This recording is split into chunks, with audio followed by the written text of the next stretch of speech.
Hey there guys, it's your old pal Shockslayer, and today, let me introduce you to RetroSSpective, a short video series I'm doing exclusively for longtime fans of the channel.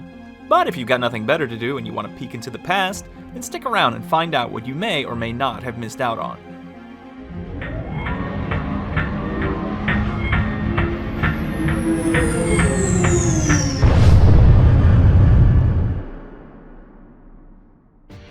The premise of this video series is that I've been on this platform for a very long time, and a few years ago had to take down all of my videos for a plethora of reasons. Unfortunately, there were a lot of people who loved a lot of these videos, and over the years have tracked me down across several different platforms just to let me know how much they appreciated them. And this has left me in kind of a weird spot. On the one hand, I'm all about legacy and keeping things up for those who enjoy them, but on the other hand, well, a lot of these videos are over 15 years old and were put out by me while I was in high school, which means a few things. Number one, math-wise, some of the older videos are now actually older than I was while filming them. Isn't that shit wild? I made my first portable when I was 14, and I'm over twice that now. The only reason I even made the YouTube channel was so that I could post these online and share them with my friends or the given community at the time. Anyways, I'd like to think I've grown a little bit since then. You're gonna hear and see a much more unpolished version of yours truly. Part of getting older is looking back and thinking, oh god, how did I spend so much of my life sounding like that? But, as they say, it do be like. Number two, the quality is going to be extremely low. Visually, these are going to be a mess for several reasons. These videos will have been shot on, by today's standards, god-awful cameras, without a tripod, and in places where the lighting is less than adequate. The audio will reflect similarly, since 100% of these are just going to be using the camera's microphone. And number three, and this is by far the worst part, they're probably filled with internet culture of that era. Now, I've been known to yeet a good dab in my time, but what's cool today is cringe tomorrow. And by referencing anything at all, you're effectively signing a death warrant for ever being seen as cool ever again. So, strap on your scouters so you can take them back off, because there will be over 9,000 reasons why I want to kill myself while watching these. Anyways, that's enough of an introduction. I figured there's no better place to start than my very first YouTube video. Except, hang on, this isn't actually my first YouTube video. I'm like 90% sure that I had videos before this one. For starters, this is my 6th N64 portable, not my first, and I know I had videos before this one. However, this is technically the oldest video listed on the channel. For one reason or another, I took down the others long before the big explosion, so yeah. Those are going to be buried somewhere deep in my hard drives in places even indexing can't find. So we'll just pick this one as our starting point and see how things go. So without further ado, let's get into N64 portable number 6. Hey guys, it's your old pal Shockslayer. I'd like to just go ahead and stop now. So, a couple things to address. The video starts with me holding a hot glue gun because I used to get made fun of a lot by people on the internet because I used a lot of hot glue in my projects. That hasn't changed, and neither has my intro. Hey there guys, it's your old pal Shockslayer. Now I don't think that this was the first video I did it in, but it might have been, because I can't find the others. But as you can tell, I've been doing that particular intro for a very long time, and I show no signs of stopping. I'll be skipping ahead to keep things brief. I've told all of you that I'm building a portable N64 game using the ZN45 case. Ah yes, the ZN45 case. These cases could be acquired from polycase.com, and were what we used to do before we had access to 3D printers. I wasn't the first guy to use one of these, but I was definitely guilty of using it a lot. And this portable is actually the second one that I made that used one of these. But anyways, here's my unit. Ciao. Ciao. Alright, first thing you'll probably notice is that screen is nice and shiny, because I just did the anti-glare mod.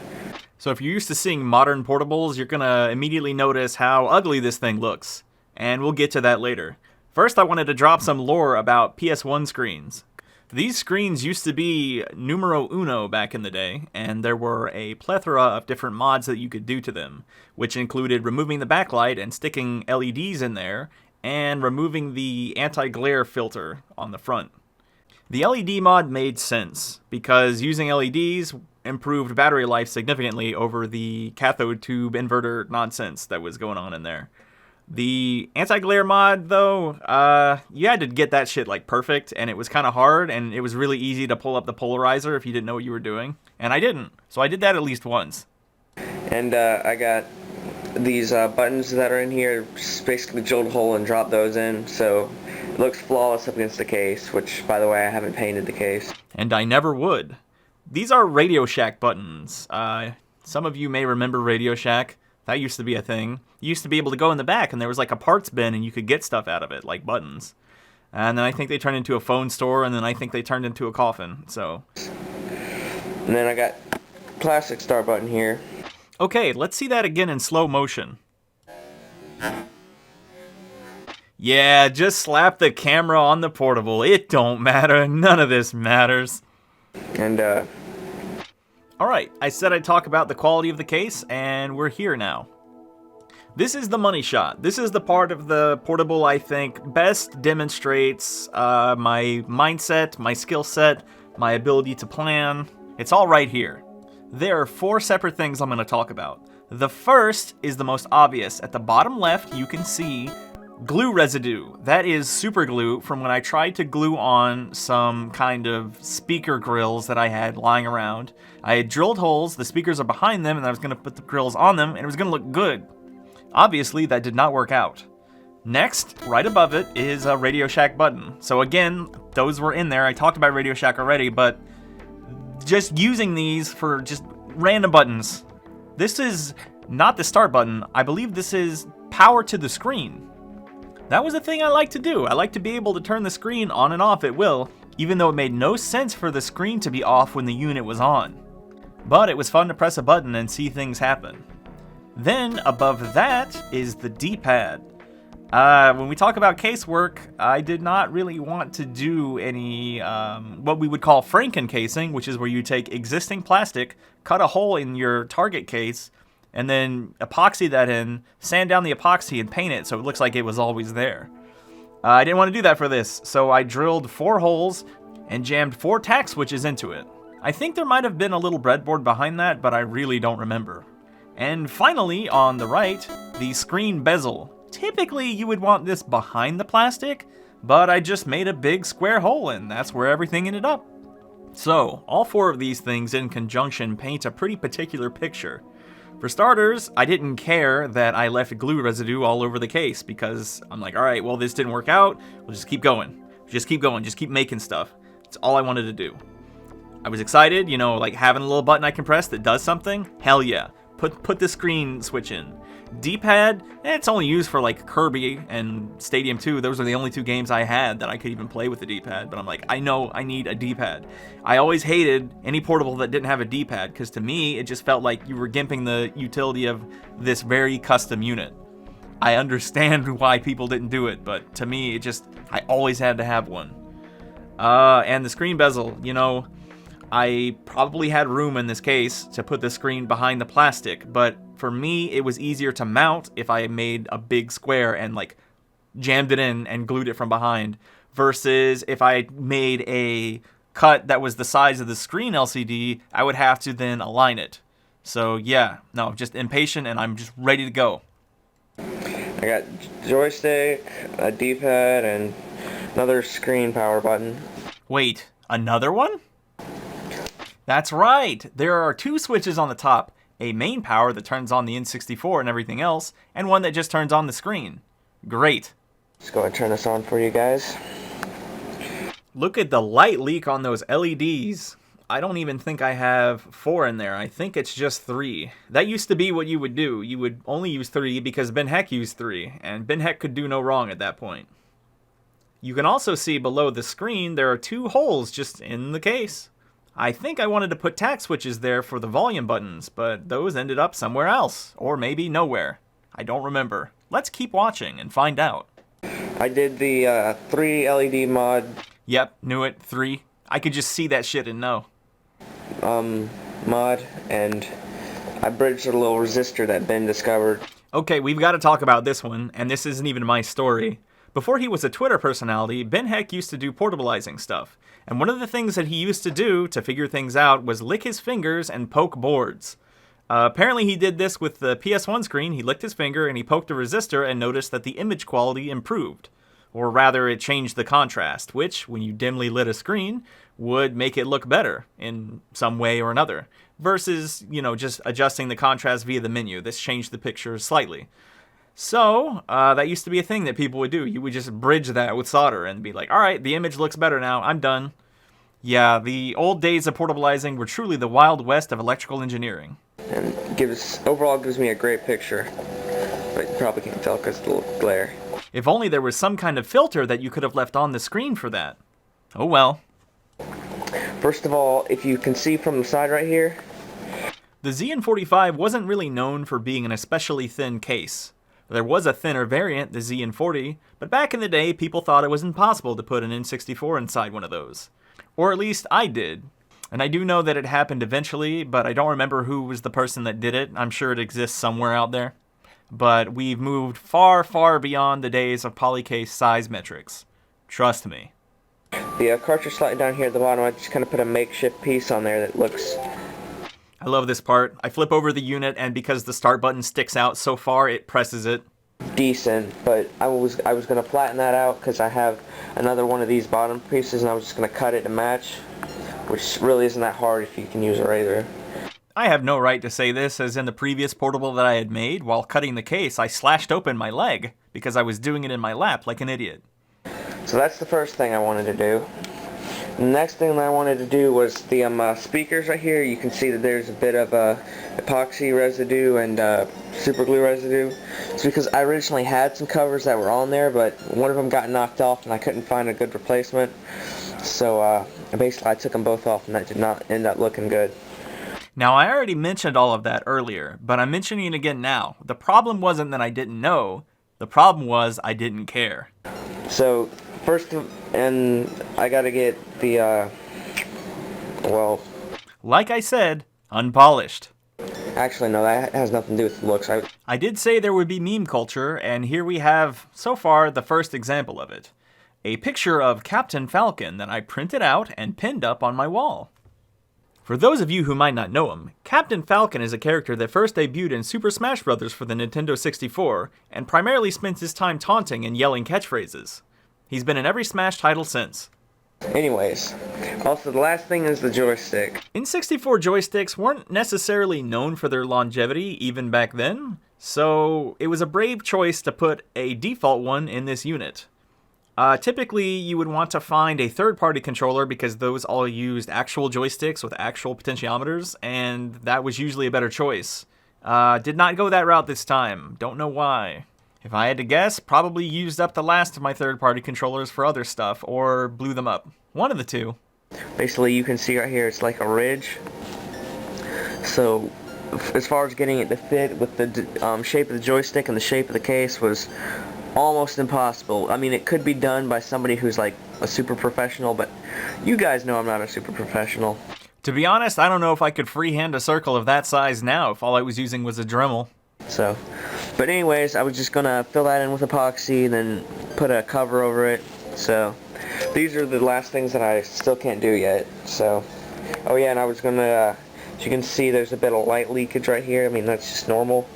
If you don't experience a little leakage while making portables, are you really portabilizing?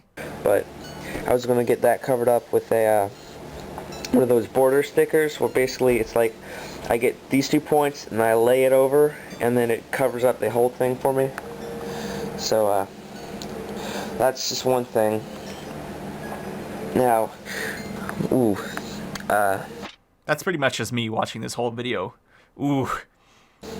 Yesterday I had it open because I needed to remove the volume buttons because I was attempting to make them look a little better and I ended up screwing them up really bad. Actually, this is a pretty good teachable moment. As I look back on my years of learning to do stuff, I remember a lot of times where I would see potential in things. I would see a controller that I could LED mod or, some kind of mod that I could do to something. And I would try it, and because I wasn't very good at it, or things happened that were unexpected, or I was just a novice using the tools, I would screw up and I would make mistakes. And while it is a great way to learn, I have cautioned a lot of people who are excited to do a mod that you should maybe consider the consequences if things go wrong before you get excited doing it. And in a unit like this, where everything is put together as best as a 14-year-old could, sometimes you open it up and you fix one thing and something else breaks. They were just 2 tag switches, so I removed those, and that's something else I also have to put in. And I know I'm making this sound like it's a terrible portable, but believe me, this sucker is awesome. To be young again. I remember feeling that way with every portable. It was, no matter how ugly and disgusting it looked, you know, I was still having the time of my life making these and playing games on them and being like, why do these tack switches hurt when I'm pressing them? But ooh, Kirby's jumping. There was just a purity to it, you know. I would finish the unit and I would have it and I would be able to play games on it, and I felt good about it. And even despite how it looked, and even despite how much people were like, yo, your portables look like shit, I was still proud of it, you know, because I had completed something, because I did something. And then I kept doing it over and over, and they did get a little bit better over time. I mean, eventually I was able to do some pretty cool stuff, but those will have to be saved for another video. But then again, I said that about all my portables, but yeah, I'm basically here in the Forest Temple, which is like, I think it's like the 3rd darkest temple in the game or something. I don't know. It's like, well, as you can tell, I have a very, very nice picture.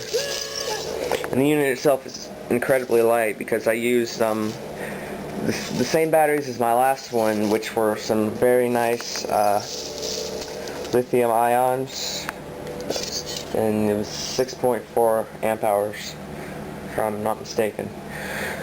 So yeah, for the most part, this is my portable. It's very comfortable to hold because I moved the position of the joystick and the shoulder buttons. From the shoulder buttons used to be right here. So this is another thing, like, I put the buttons where those hot glue spots were, and I didn't like it, so I drilled another hole and moved them up, and I'm like, this feels better.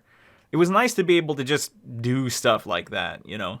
It wouldn't be like, oh, you know, I screwed up the positioning on this, now I've got to wait 2 more days for my case to print. Now, granted, if you were to do this on a Franken case, you would have to fill that in with epoxy and then sand it and then primer and paint, or however you wanted to do that. But, you know, if you didn't care, then you could just instantly move them, and it takes less than 5 minutes. And joystick used to be down here, so there was this much of a difference, and now I made it to where there's only that much of a difference as far as their spacing. So even the last one was comfortable though. So like I said, this is still open because when I closed it yesterday, I closed it on that wire. Admittedly, one of the nicer things about using the poly cases was they were very flexible ABS plastic, so you could just screw up like that and pinch a wire and it wouldn't like bust or crack when you screwed it together. It'd just be like, the whole thing's flexing. Alright. I'm gonna push that back in later. Wait, there are 3 switches, not 2. The hell does the other one do? But I basically went for simplicity this time. I didn't put in all the extra features like AV out and control ports and whatnot, because after having used so many of them, I never saw a definite need for it. But I still have all the basics. I still have 2 screen switches. I mean, I told you I wasn't going to do anything complicated, but I always felt an ice kill switch was good, especially in the front. So I have my 3 switches here: main, power, N64, and screen. Okay, so one of them is for the N64, and one of them is for the screen, and then one is just for main power for everything. So I guess you could turn on the N64 individually or the screen individually, which would be helpful if you had AV in or AV out, but it doesn't have that. So it seems like maybe at one point I wanted to and then just didn't. And then I have my audio jack here and power light. I like that light. Sometimes it's the simple things, you know? But anyways, I have the power jack on the bottom here, and just roll that thing round and press all the buttons. I fucking love this shit. The LZ switch here. Basically, I never put in 2. I put in 1, and I switch it between L and Z when I go to switch it for the D-pad. which the D-pad isn't exactly comfortable to use because see, now you've got this much of a gap. But that actually gives you more support from the bottom as you hold it to use it for D-pad. So it's okay. But oh, one other cosmetic thing I forgot to do. At this point, I think it would be faster to list the cosmetic things I did do, which is none.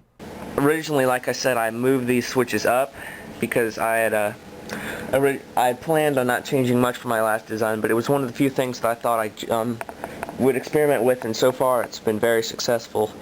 I had to move these up, so I kind of just filled these in with a little bit of hot glue and a metal plate on the back. So I was just going to kind of trim those down and make that look a lot nicer. But and the cartridge slot here, I'm making it sound bad, but believe me, the whole case texture is great. Alright, more lore. So, in a good case, you would take the case, you would sand it, you would paint it, you would gloss it, you know, whatever you would do to get the finish. I did that a decent amount of times. I really tried to make that work for me, but the natural plastic feel of the ZN45 cases was this nice textured ABS, and nothing felt as good as that. Even the last handheld portable that I made, the Wave Rider, it was painted, and I worked really hard on that finish, and it still just wasn't as nice as just raw plastic. Because when you're holding it and it's heavy, your hands may sweat a little bit over time, especially if the unit gets warm, which most of them do. So yeah, if it's not a showpiece, then you just try your best to get like just raw plastic. Trust me. And the fact that I used I think this is like a JB40 or something. It is, and I know it is. And even at this day and age, I still look at that and I'm like, huh, it's a JB40. I use that for my cartridge cover, which makes that really nice, so I can just slide the cartridge in and out at ease. Cartridge slot itself right down there. I originally had another video that made this thing look a lot better, but I gotta do this quick because I don't have that much time. For some reason, with a lot of my videos, I filmed it as if once I was done and I turned off the camera, I was going to be shot. I was running out of time. I needed to do this now. So, this is basically what I'm entering for my contest. I mean, take a good look, but I wish I could make you take a better look, because... Trust me, I did. After all, hindsight is 20/20. Oh, wait, there was something else I needed to show you real quick before I go. Before you go, take this jewel with you. It will open the door to Doria. That's right, you thought you were watching one video about a portable. Turns out it was a double feature. I mean, a lot of you doubt that I have case skills. Everyone. It was everyone. But I just want to show you another project of mine I'm doing. From first start, you have no idea what this is, and basically it's because I'm not even done yet, or far. But basically what I'm doing is I'm taking a Game Boy Advance SP, the frontlit ones, because I don't have a backlit one, and putting it in the bottom half of the DS case. That's right, Fathermuckers. I was making Game Boy macros before it was cool. I've got the power and the charge jack already in place, and for the most part the buttons, but I'm just basically showing you that it's impossible to tell where the original hinges were, so... To be honest, at this video quality, it's impossible to tell what anything is. Alright, I'll talk to you guys later. See ya. And that brings us to our conclusion. As you can see, we tackled everything on the list in the intro. We had teenager-level presentation, low-quality visuals, and ancient internet memes. Now it's time for the final segment, the Numbers Corner. Just to put things into perspective, at the time it was taken down, this video had 14,874 views and was uploaded on August 10th in 2008. And at 9 minutes and 24 seconds long, it was one of my longer videos. I didn't cut too much out of it either, as you can see by this video's runtime. It had 35 likes and 2 dislikes, with an approval rating of 94.6%. Not bad! I've also come up with 5 metrics based on a 5-star system to score these videos. Presentation. How good was the presentation of the video? Practicality. Did the video need to exist? Personality. Was the video fun to watch? Ingenuity. Was there something in the video that was unique or otherwise useful to pass on? Good. Was it? Here are the results. The presentation was a 2 out of 5. I kept the important stuff in frame most of the time, This was clearly shot in one take, and while I covered everything I wanted to, I spent a lot of time talking about things that didn't matter, and the shaking cam did not add depth to the action. The practicality of this video was actually higher than you might think at 3 out of 5. It does give a complete picture of the unit, which, if/when sold, is a useful metric to have, and since this was a contest entry, there was no blemish left unhighlighted. Personality was a bit lacking, but a solid 2 out of 5. While I mostly spoke in a monotonous tone, I did have moments of confidence in the unit that showed a bit of light in the darkness, much like the light leaking from the corners of the screen. Ingenuity. Unfortunately, this is a 1 out of 5, this being the second unit I had built with this kind of case. While it was improved in some ways, it was pretty much an updated model at best. I give myself 1 star for using the JB40 as a card slot cover, but that's it. Good. 1.5 out of 5. If this was the first time you'd seen a portable, it might capture your attention, but if I were watching this now, I'd be scanning the sidebar for another video to watch instead. 9 minutes is too long to go on, and it's just not as engaging without me adding 20 more minutes of commentary. Anyways, hopefully you had as much fun with this as I did revisiting it. This was relatively easy to make, so we can probably visit a few other videos. And because I know you guys have some favorites in mind, put them in the comments below. Let me know what you thought of this video, and I'll see you next time. Now tell the algorithm you love me, or its hands.